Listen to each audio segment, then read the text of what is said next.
On l'annonçait en titre. Coopération économique entre la Côte d'Ivoire et la Chine. La Cour d'arbitrage de Côte d'Ivoire et la Commission d'arbitrage de l'économie du commerce ont signé un accord pour le règlement des litiges commerciaux entre les deux pays. Cette signature intervient en prélude des journées sino-ivoiriennes de l'investissement et du partenariat. En prélude aux journées sino-ivoiriennes de l'investissement et du partenariat qui doivent se tenir du 27 au 29 septembre 2021. En attendant l'heure et à la consolidation des relations. Dans la coopération économique entre la Côte d'Ivoire et la Chine, la Cour d'arbitrage de Côte d'Ivoire CACI et la Commission d'arbitrage de l'économie du commerce de Chine CIETAC ont signé un accord de règlement des litiges commerciaux entre les deux pays. Un accord qui permettrait de mieux gérer les litiges commerciaux entre les hommes d'affaires ivoiriens et chinois.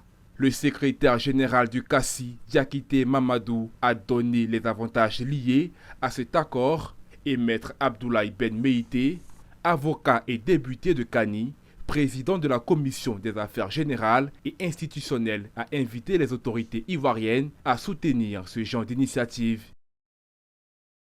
La signature de cette convention est très importante pour la CACI. Ici, il s'agit de rentrer de plein pied dans l'arbitrage international. Vous savez très bien qu'il y a beaucoup de sociétés chinoises qui s'installent en Côte d'Ivoire. Donc les sociétés chinoises sont en rapport avec des sociétés ivoiriennes et forcément il peut y avoir des litiges. S'il y a un litige, comment il faut le régler? La CACI est très bien outillée pour pouvoir régler ce genre de litiges.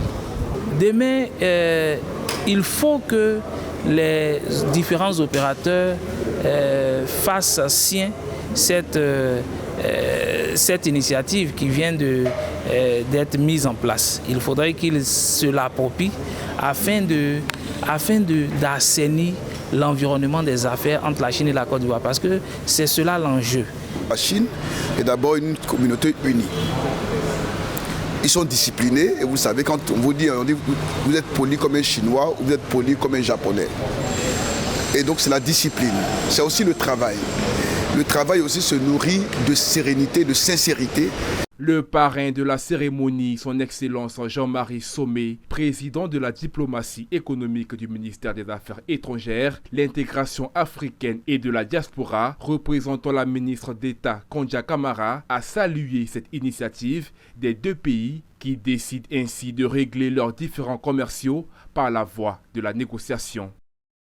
Vous savez, c'est dès l'instant où des opérateurs économiques se mettent ensemble pour dire on a besoin d'un cadre réglementaire. Nous sommes prêts à prendre cela parce que ça permet de dire qu'il y a une dynamisation de l'économie de la Côte d'Ivoire. Notons qu'un panel a également meublé cette cérémonie. Il était question de débattre sur le thème « Coopération et développement du mode de règlement des litiges économiques et commerciaux entre la Chine et l'Afrique ».